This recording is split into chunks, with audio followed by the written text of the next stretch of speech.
السلام علیکم ورحمۃ اللہ وبرکاتہ۔ جناب یہ مرزا انجینئر صاحب کی ویڈیو دیکھ رہا تھا، اعلیٰ حضرت کے طوفانی فتوے۔ میں نے کہا بھائی پتہ نہیں کون سے فتوے آ گئے ہیں جناب۔ اب اس کے اندر جو انہوں نے خیانت کی ہے میں آپ کو دکھانے کی کوشش کرتا ہوں کہ اس کے اوپر اسٹرائک کرنا آ گیا تو دیکھیے جی جناب۔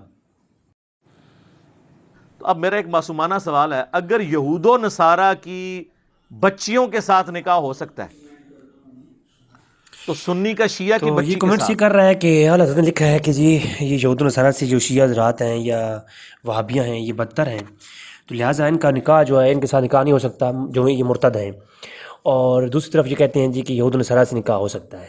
تو اب اس کو میرا اعتراض ہے۔ سب سے پہلی بات یہ ہے کہ اس بندے کو یہ جاہل ہے، اس بندے کو اس یہ نہیں پتہ کہ عام کافر اور مرتد کافر میں فرق ہے، ان دونوں کے احکام اور ہیں۔ جب اس کو یہ چیز معلوم ہوتی تھی یہ ضرور بتاتا کہ یار ہاں واقعہ میں جو بندہ اسلام لا کر کے لا تعتذروا قد کفرتم بعد ایمانکم، جو ایمان لانے کے بعد کافر ہو جائے وہ واجب القتل ہوتا ہے، اس کے ساتھ کھانا پینا اٹھنا بیٹھنا تعلقات حرام ہے، جبکہ اس کو واجب القتل کا حکم بھی ہے، علماء فقہاء نے بھی لکھا ہے اور حدیث سے بھی وارد ہے۔ اس کے اوپر ایک تفصیلی بحث ہے، میں انشاءاللہ کاف کفار اور مرتدین کے اوپر ایک پورا لیکچر انشاءاللہ ریکارڈ کرنے کا میں نے نیت کی ہے، انشاءاللہ ضرور اس پہ کراؤں گا، قرآن و حدیث کی روشنی میں انشاءاللہ ہماری گفتگو اس پہ ہوگی۔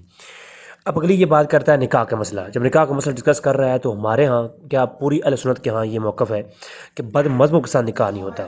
تو اگر یہ کہتا ہے کہ نہیں جی قادیانی حضرات جو ہے وہ یہود و نصارہ سے بہتر ہیں، وہ قرآن کو مانتے ہیں، وہ نمازیں پڑھتے ہیں، وہ اللہ کے رسول کو مانتے ہیں، جبکہ یہود و نصارہ تو اللہ کے رسول کو جھوٹا سب مانتے ہیں، وہ الگ قرآن کو الگ کتاب نہیں مانتے، اس طرح کی گفتگو یہ نہیں کرتا یہ بندہ۔ تو یعنی یہود و نصارہ کی کو جو ہے ان سے بہتر ہیں کون؟ قادیانی۔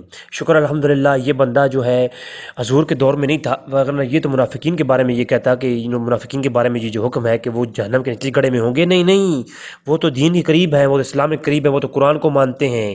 منافقین اللہ کے رسول کے پیچھے نمازیں پڑھتے ہیں، اللہ کے رسول کے ہاتھ کے اوپر بیعت کرتی کی ہوئی ہے، جبکہ اللہ کے رسول کے پیچھے نمازیں پڑھتے ہیں، اللہ کے رسول کی دعاؤں میں شامل ہوتے ہیں، اللہ کے رسول کی مسجد میں بیٹھ کے نماز پڑھتے ہیں، تو اللہ کے رسول کے ساتھ سفر کرتے ہیں، تک کہ جہاد میں بھی وہ جو ہے حصہ لیتے ہیں منافقین جو ہیں۔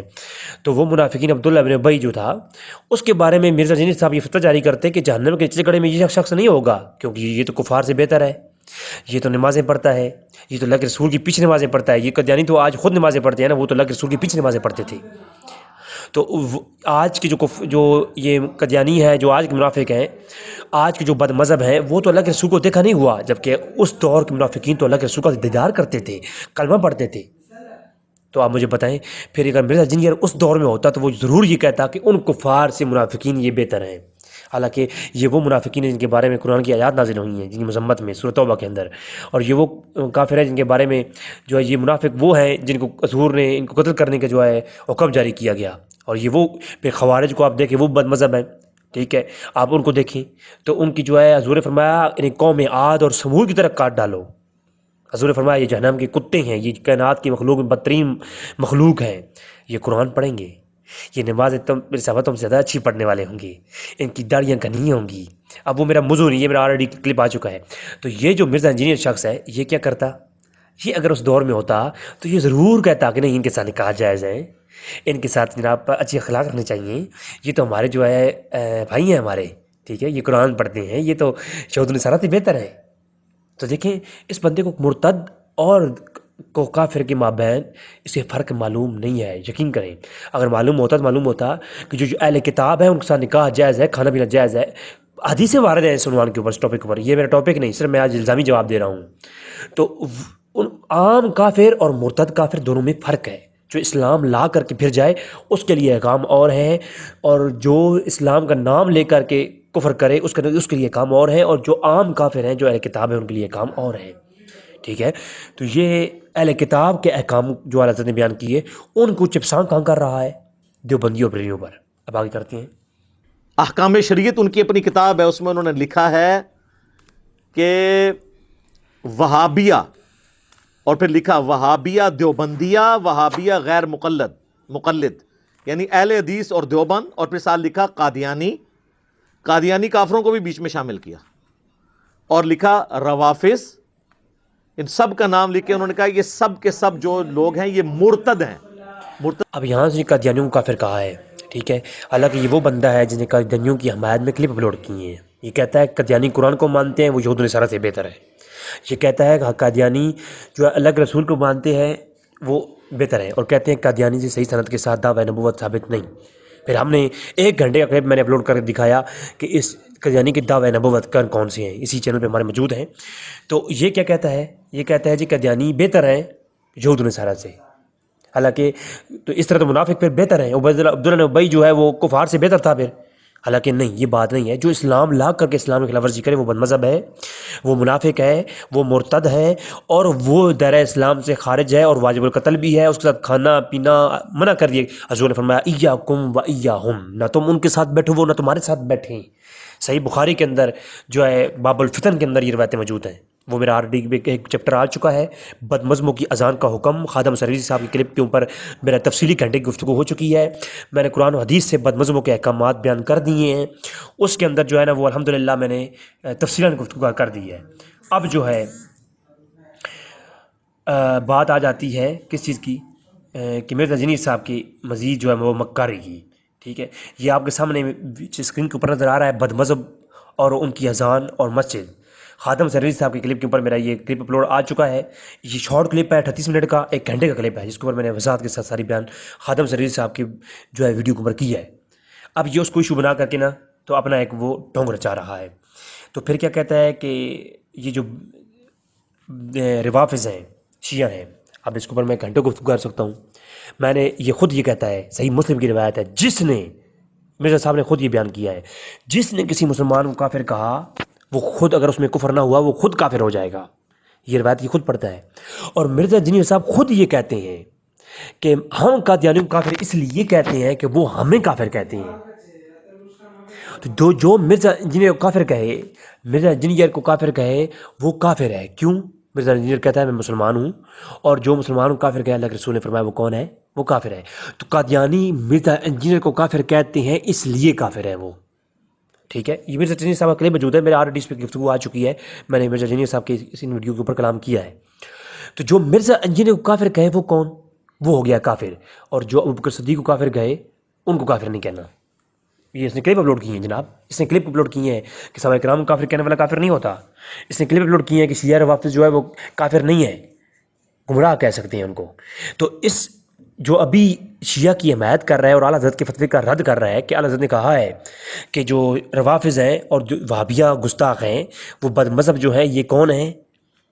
یہ جو ہے ان کافر ہیں، ان کا ذبیحہ حرام ہے۔ ظاہر سی بات ہے مرتد کا ذبیحہ حرام ہی ہوگا نا۔ تو جو ہے وہ اگر یہود و نصارہ یہ اہل کتاب، یہود و نصارہ سے مراد جہاں اعلیٰ حضرت نے لکھا ہے وہ اہل کتاب ہے، تو اہل کتاب کا ذبیحہ حلال ہے۔ تو اس پہ تو سب کا اتفاق ہے، دیوبندی بھی یہ کہتے ہیں، حنفی سارے یہ کہتے ہیں، جبکہ غیر مقلدیہ کے میں دکھاؤں فتوے اہل حدیث بھی یہ کہتے ہیں۔ مرزا انجینئر کے علاوہ تمام امت جو ہے اس بات پہ اتفاق رکھتی ہے کہ اہل کتاب کے ساتھ نکاح بھی جائز ہے، ان کا ذبیحہ بھی حلال ہے، ان کا ذبیحہ بھی حلال ہے۔ تو اس کے اوپر تو اجماع ہے تمام اہل سنت کا بھی اور غیر اہل سنت کا بھی۔ تو اس کے اوپر تو پھر اللہ کہتا کہ شیعہ کے یہاں بھی یہ اس پہ بھی فتوے ہیں، شیعہ بھی یہ کہتے ہیں غیر جو ہے اہل کتاب کے ساتھ نکاح بھی جائز ہے اور اہل کتاب کا ذبیحہ بھی حلال ہے۔ بات ختم ہو گئی پھر۔ تو یہ کس طرح کا؟ یہ صرف اسی کا مذہب ہے۔ یہ جو چیز کا رد کر رہا ہے اس کو پتہ نہیں ہے، یہ رد صرف اعلیٰ حضرت کا نہیں کر رہا، یہ پورے اپنے علاوہ تمام مسالک کے علماء کا رد کر رہا ہے، کیونکہ تمام مسالک کے علماء نے لکھا ہے یہ۔ اچھا، اب یہ ذبیحہ کی بات کے اوپر اعلیٰ حضرت کے اوپر کیچڑ اتار رہا ہے، اور کیا کہتا کیا ہے دیوبندیہ، اور ثابت یہ کر رہا ہے کہ شیعہ حضرات اور دیوبندی حضرات وہابی حضرات اعلیٰ حضرت کے خلاف یعنی جو بھڑکا رہے ہیں لوگوں کو۔ حالانکہ اس کو یہ بات معلوم نہیں ہے کہ اسی بندے نے کہا ہے کہ دیوبندیوں کی جو عبارات ہیں وہ کفریاں ہیں، وہابیوں کی عبارات کون ہے کیسی ہیں؟ کفریاں ہیں۔ اس بندے نے دیوبندیوں کی 10 کفریہ عبارات کے نام سے ایک کلپ اپلوڈ کر رکھا ہے، دیوبندی بزرگوں کی کفریہ عبارات، جن عبارات پہ اعلیٰ حضرت نے فتوے لیے ہیں اور علماء حرمین سے، انہی عبارات کے اوپر مرزا انجینئر کلام بھی کر چکا ہے، اپنے ریسرچ پیپر B2 کے اندر جو ہے وہ ڈال بھی چکا ہے، اور اس کے اندر کیا بھی چکا ہے، لکھ بھی دیا ہے مرزا انجینئر نے دیوبندیوں کی کفریہ عبارات جن کی بنیاد پر دیوبندیوں کو مرتد کہا گیا اور وہابیوں کو مرتد کہا گیا، ان کو مرزا انجینئر نے نوٹ کیا ہے، ان کو مرزا انجینئر نے اپنے جو ہے وہ ریسرچ پیپر کے اندر بھی ڈالا ہے اور اپنا بیان بھی ریکارڈ کروایا ہے، دیوبندیوں کی 10 بزرگوں کی 10 کفریہ عبارات۔ تو آپ مجھے بتائیں ان کفری عبارات کے اوپر تو میں سے خود ان کو اوپر فتویٰ کفر لگا چکا ہے، تصدیق کر چکا ہے. تو جو اعلیٰ حضرت نے کیا وہ تو تم بھی کر رہے ہو. تو اعلیٰ حضرت نے اگر وہابیہ کو جو ہے وہ خنزیر اور ان کا ذبیحہ حرام کہا ہے تو تو بھی تو وہ کہتا ہے، تو وہ آلریڈی کر چکا ہے کہ ان کے بزرگ جو ہے سارے جو بندی بزرگ جو ہے وہ کافر ہیں، ان کی بارات کفریاں ہیں. تو جب تم خود وہ پہلے کر چکے ہو تو جو کام تم کر چکے ہو وہ کام تو اعلیٰ حضرت نے وہی فتویٰ دیا ہوا ہے. تو اگر اعلیٰ حضرت کے فتویٰ رد کر رہے ہو تم اپنا رد کر رہے ہو. یعنی اتنا یہ جاہل اور بیوقوف اور احمق انسان ہے، کیونکہ اس شخص کو نا مرتدین کے بارے میں پتہ نہیں ہے نا، اس کو علم نہیں کہ مرتد کون ہوتا ہے اور کافر کون ہوتا ہے، عام کافر کون ہے. تو اسے گزارش ہے کہ ذرا یہ مرتد کی کیٹیگریاں بیان کریں. یہ ان الذین کفروا سواء علیہم اانذرتہم ام لم تنذرہم لا یؤمنون. تو ان الذین کفروا یہاں پر یہ کفار کا ذکر ہے. آگے کیا ذکر آ رہا ہے؟ ومن الناس من یقول آمن باللہ، اور وہ لوگ ومن الناس من یقول، یہ یقول لفظ جو ہے یہ لفظ مضارع ہے، یعنی ہمیشہ سے کچھ لوگ کہتے ہیں اور کہتے رہیں گے، اور اب بھی کہتے ہیں، ابھی قرآن پڑھتے ہیں، قرآن پڑھتے رہیں گے. وہ اب بھی کلام کرتے ہیں، وہ ابھی قرآن پڑھتے ہیں، ابھی قرآن پڑھتے رہیں گے. اسلام کا نام لیتے ہیں، نام لیتے رہیں گے. وہ قرآن کو مانتے ہیں، وہ اللہ کے رسول کا ذکر کرتے ہیں، وہ کرتے رہیں گے. لیکن کیا ہے؟ آمنا باللہ، وہ یہ کہیں گے کہ ہم اللہ پہ ایمان لائے، وہ قیامت کے دن پر ایمان لائے. لیکن کیا؟ وما ہم بمؤمنین، یہ سورہ بقرہ کی پہلی آیات ہے کہ وہ ایمان والے ہرگز نہیں ہیں. جب ایمان والے ہرگز نہیں ہیں تو وہ کون ہے پھر؟ جو اللہ کا نام لیتے ہیں وہ مرتد ہیں. یہ منافقین کا ذکر ہے. اور پھر آگے یخادعون اللہ، ذکر صاف آ گیا کہ وہ دھوکہ دے رہے ہیں اللہ کو. تو پوری وضاحت ہے قرآن کے اندر، منافقین کا ایک پورا چیپٹر رہا ہے. اور پوری امت کا وہ شیعہ ہوں، سنی ہوں، دیوبندی ہوں، کوئی بھی کسی مسئلہ کے، حتیٰ کہ قدریہ ہوں، جہمیہ ہوں، ٹھیک ہے، حتیٰ کہ خوارج خود اس بات کو مانتے ہیں. تمام امت کا جو بد مذہب ہے، یہ جو امت کے اندر بد مذہب فرقے ہیں، وہ جو اہل سنت ہیں، وہ تمام کے تمام کا یہ اس پہ اتفاق رہا ہے کہ جو مرتد ہو جائے اس کے ساتھ نکاح بھی جائز نہیں ہے اور اس کا ذبیحہ بھی حرام ہے. تو یہ کیسے کر سکتا ہے یہ بندہ؟ پتہ نہیں کیا یہ چاہتا کیا ہے، کر کیا رہا ہے یہ بندہ. سے تو چھوڑ دیں، آپس میں آپ دیکھ لیں کہ ان لوگوں نے کس طریقے سے دراڑے ہیں. پھر ہمیں لوگ کہتے ہیں جی بزرگوں کے بارے میں بات کرتے ہیں. بزرگوں نے خدمت ہی اتنے بڑے لیول پہ کی ہے کہ وہ بزرگ خود بخود پھر وہ اس پورے معاملے میں رگڑے میں آ جاتے ہیں. اب سر انجیر جو ہے نا، اس نے ایک اور بھی دھوکہ دیا ہے. کہتا ہے کہ ہم بابوں کو نہیں مانتے، یہ آگے ابھی بات کرے گا. ابھی یہاں پر کہتا ہے ہم اس لیے ان بابوں کو نہیں سنتے. ہم کن کی سنتے ہیں؟ ہم کتابوں کی مانتے ہیں. اور کتاب کس کی؟ بخاری کی. حالانکہ یہ اتنا جاہل انسان ہے، اس کو اتنا نہیں پتہ کہ صحابہ اکرام، اگر اختلاف کی بات کی جائے تو ہم صحابہ اکرام میں بھی اختلاف دکھا سکتے ہیں. پھر صحابہ اکرام کے بعد تابعین، تبع تابعین میں تو ایک شدید قسم کا اختلاف رہا ہے مختلف موضوعات پر. پھر آپ بات کرتے ہیں امام بخاری کی. امام بخاری وہ ہیں جن سے امام مسلم نے حدیث نہیں لی، ان کے شاگرد ہیں، نہیں لی تھی حدیث بھی. میرا ایک دو گھنٹے کی میری گفتگو آ چکی ہے یوٹیوب کے اوپر. میری 1 سے 2 گھنٹے کی گفتگو ہے لگاتار امام اعظم حنیفہ سے امام بخاری نے حدیث کیوں نہیں لی. اس کے جواب میں نے ہزاروں جو ہے نا دلائل پیش کیے ہیں.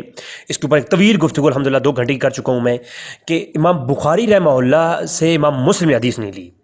امام نسائی اور امام ابن ماجہ نے امام بخاری سے صرف ایک حدیث لی ہے.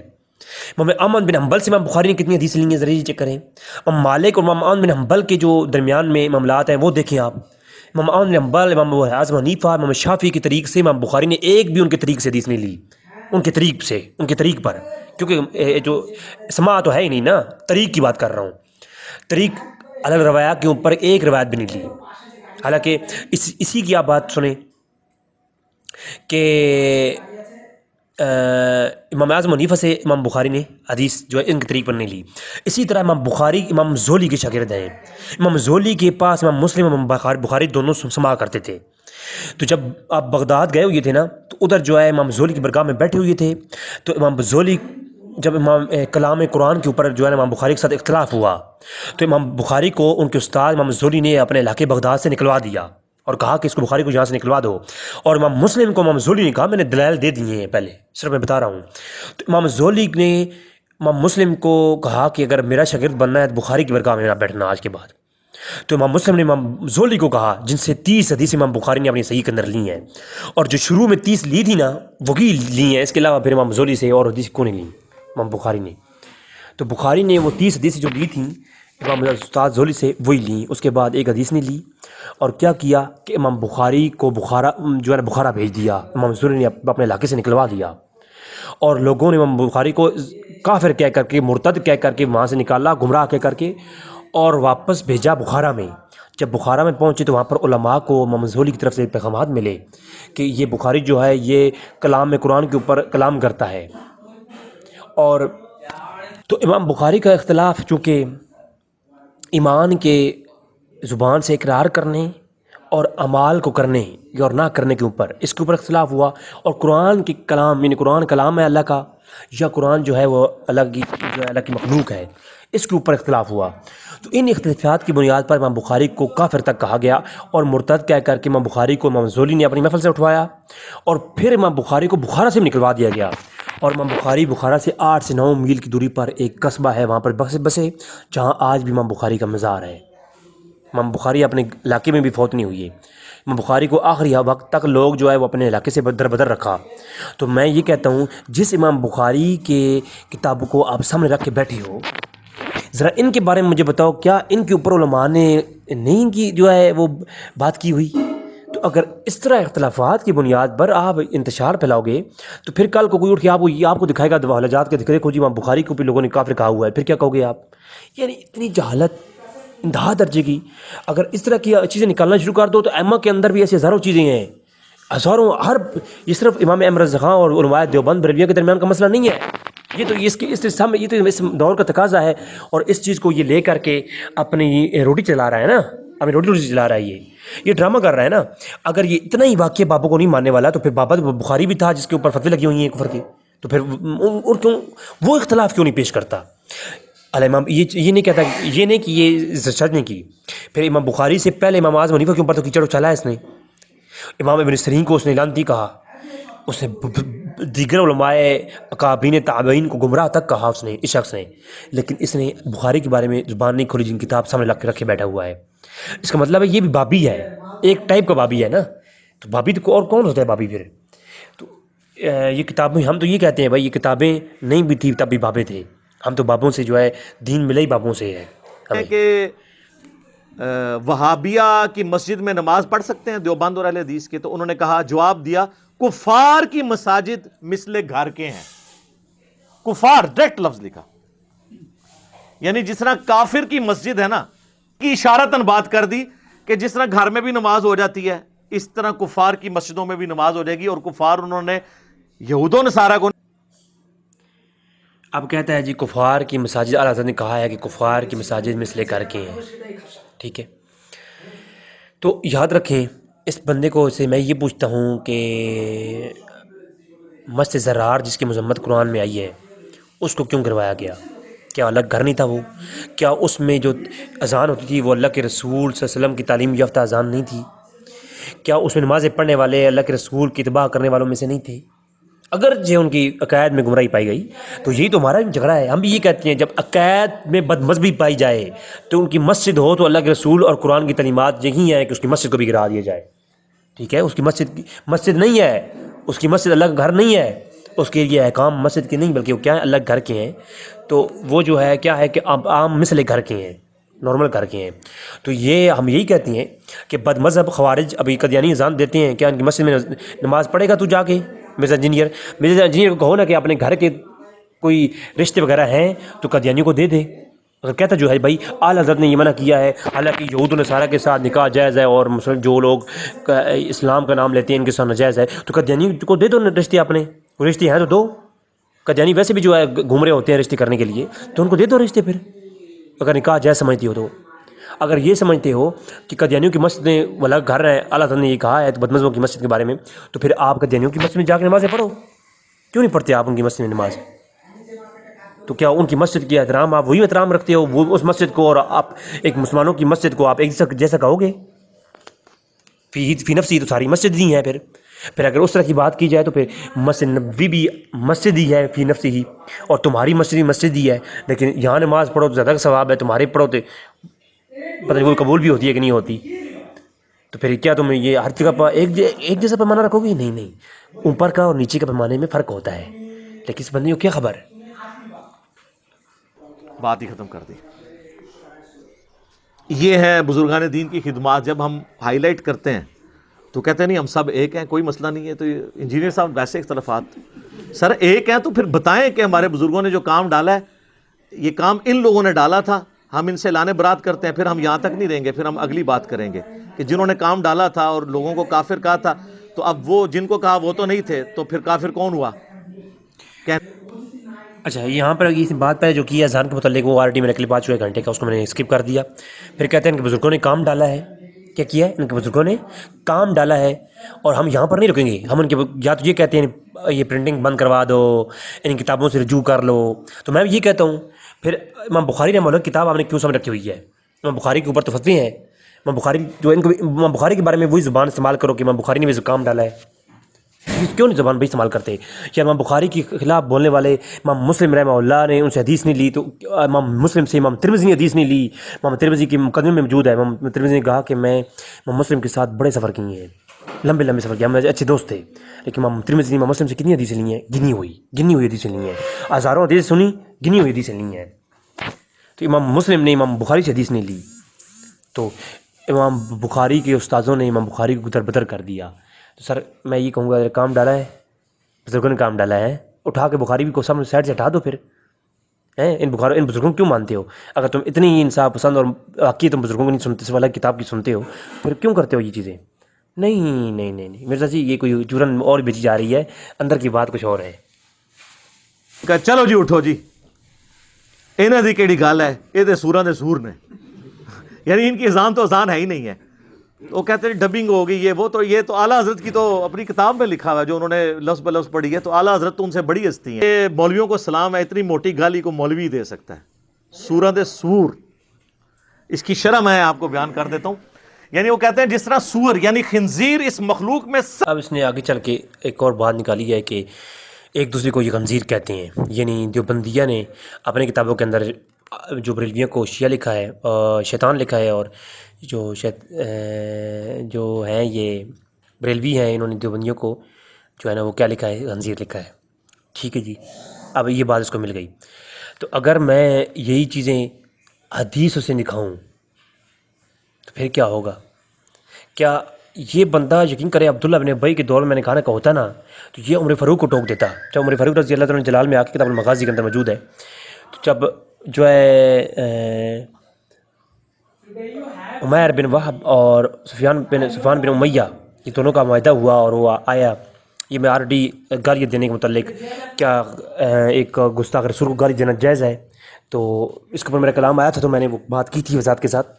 تو میں کہتا ہوں یہ اگر صحابہ کرام کے دور میں ہوتا نا، تو جب عمر فاروق رضی اللہ تعالیٰ نے سخت الفاظ بولے تھے جو عمیر بن وہب کو، تو جو ہے نا وہ سور تک کے لفظ بولے، تو یہ صحابہ کرام کو یہ تعلیم دیتا یہ شخص ہوتا. کہتا ہے بھائی آپ اتنے بڑے سخت لفظ بول رہے ہیں ایک دوسرے کو. بھائی بد مذہب کو جس کے نزدیک جو بد مذہب ہے، میں اب یہ یہاں پر بحث نہیں کر رہا کہ دیوبندی بد مذہب ہیں یا دیوبندی کے نزدیک بریلوی بد مذہب ہیں یا نہیں ہے، یہ ایک الگ موضوع ہے. میں یہ کہہ رہا ہوں جس کے نزدیک جو بد مذہب ہے. اب میرے نزدیک مرزا انجینئر بد مذہب ہے، تو میں مرزا انجینئر کو برا بلا کہہ سکتا ہوں. جو جس کے نزدیک بد مذہب ہے وہ اس کو ہار پنائے گا. امام بخاری کو امام زولی نے ہار پنائے ہیں، یا بخارا والوں نے امام بخاری کو ہار پنائے ہیں؟ نہیں، انہوں نے محلے سے نکالا ہے. تو امام احمد بن حنبل کا جب اختلاف ہوا تو انہوں نے اٹھا کر جیل میں پھینکا. تو جب یہ چیز ہار کو نہیں بناتا، پھر کیا ہوتا ہے؟ اگلے جو ہے قید کرتے ہیں، اگلے ظلم ڈالتے ہیں، برا بھلا کہتے ہیں، سننا پڑتا ہے. ٹھیک ہے، تو حضرت مولا علی کرم اللہ کریم کے اس مقابلے میں جب خوارج تھے، تو خوارجوں نے جو ہے حضرت علی کو کیا جو ہے وہ دعائیں دی تھیں، یا حضرت علی رضی اللہ تعالیٰ نے جو ہے تلوار نہیں اٹھائی، ان کے سامنے پھول برسائے تھے. کمال آدمی ہے یہ. جب کسی سے بد مذہبی کا مخالفت ہوتی ہے تو مخالفوں کے مقابلے میں کیا ہوتا ہے؟ سخت الفاظ ہوتے ہیں نا، ان کو اچھا تو نہیں کہا جاتا. اب جماعہ کے مقام پر ابو بکر صدیق نے کیا لفظ بولے ہیں جب خالد بن ولید نے کہا کہ جو ہے جب ہم ساری مرد لے جائیں گے جماعہ میں تو اس پیچھے عورتیں بچ جائیں گی. البدایہ و نہایہ کے اندر حافظ ابن کثیر نے لکھا، تو میرا آلریڈی اس کے کلپ آ چکا ہے. تو اس کے اوپر جو ہے پھر یہ تبصرہ کرتا ہے، یہ کہتا ہے ابو بکر آپ نے اتنے سخت لفظ بولے ہیں، اتنے سخت لفظ نہیں بولنے چاہیے.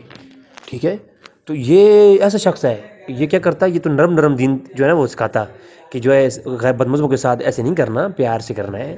ٹھیک ہے، تو اس طرح کا کام نہیں کرنا. ایسا ہی جاہل انسان ہے. پھر میں ابو بکر صدیق کے لفظ دکھاؤں بخاری کے اندر سے، بخاری مسلم ان کے اندر سے میں ایسے کئی لفظ سخت لفظ بولے ہیں، لفظ کا سخت اطلاق کیا جو عرب کے محاوروں میں سخت تھا. صحابہ کرام نے استعمال کیا بد مذہبوں کے لیے، عبداللہ بن ابی کے لیے استعمال کیے گئے لفظ ہیں. پھر خوارجیوں کے متعلق استعمال کیے گئے لفظ ہیں. اور اللہ کے رسول خود کہہ رہے ہیں کہ یہ کتے ہیں. جب اللہ کے رسول کہہ رہے ہیں کہ جو بد مذہب جو قرآن پڑھتے ہیں نمازیں پڑھنے والے وہ شخص ہیں وہ کتے ہیں, تو مجھے بتایا جہنم کا کتا اللہ کے رسول نے, اللہ کے رسول زیادہ تو جو ہے آج اخلاق کی سکھا ہے ہمیں. نہ بیٹا تو تھوڑا آرام کر, انشاءاللہ تھوڑا وقت ہمیں دے, انشاءاللہ تیرے ہم کریں گے تیرا علاج بالکل انشاءاللہ. ہم تیرے جو ہے نا تیری ہر بات کا ہم انکشاف کریں گے, ٹھیک ہے. آج تو اللہ کے رسول سے بھی زیادہ جو ہے نا ہمیں اخلاق بتا رہا ہے.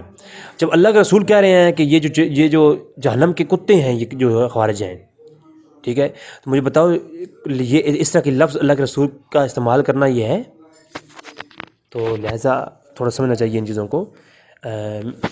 کلام کیا جا سکتا ہے کافی لمبا بھی, لیکن میں یہ بھی دھوکہ دیتا ہے, اس لیے میں کہہ رہا جی میں نے یہ ایک دوسرے کو یہ شیطان اور ابلیس کہتے ہیں تو خنزیر کہتے ہیں, ہم تو ایسی زبان استعمال نہیں کرتے. حالانکہ اس نے کمینہ فسادی, اس نے طارق جمیل صاحب کو منحوس, اور امام ابن سیرین رحمہ اللہ کو جو کہ ابو ہریرہ رضی اللہ کے شاگرد ہیں یا 7 صحابہ کے شاگرد ہیں ان کو لعنتی, اور امام جلال الدین سیوطی اور کابین اہل سنت کے خلاف اس نے جو لفظ استعمال کیے ہیں وہ سب لوگ جانتے ہیں. تو خود یہ ایک بدتمیز آدمی ہے اور یہ جو ہے نا اس طرح کی گفتگو کرتا ہے. اللہ تبارک تعالیٰ سے دعا ہے کہ اللہ تعالیٰ اس کو ہدایت عطا فرمائے. ہماری تو دعا ہی ہے اس کو سمجھ عطا فرمائے. جو ہے نا یہ دین کے مذاق کرنے کے لیے اور بھی بہت ساری چیزیں ہیں دین کو لے کے بیٹھ کے ظالم. السلام علیکم ورحمۃ اللہ وبرکاتہ.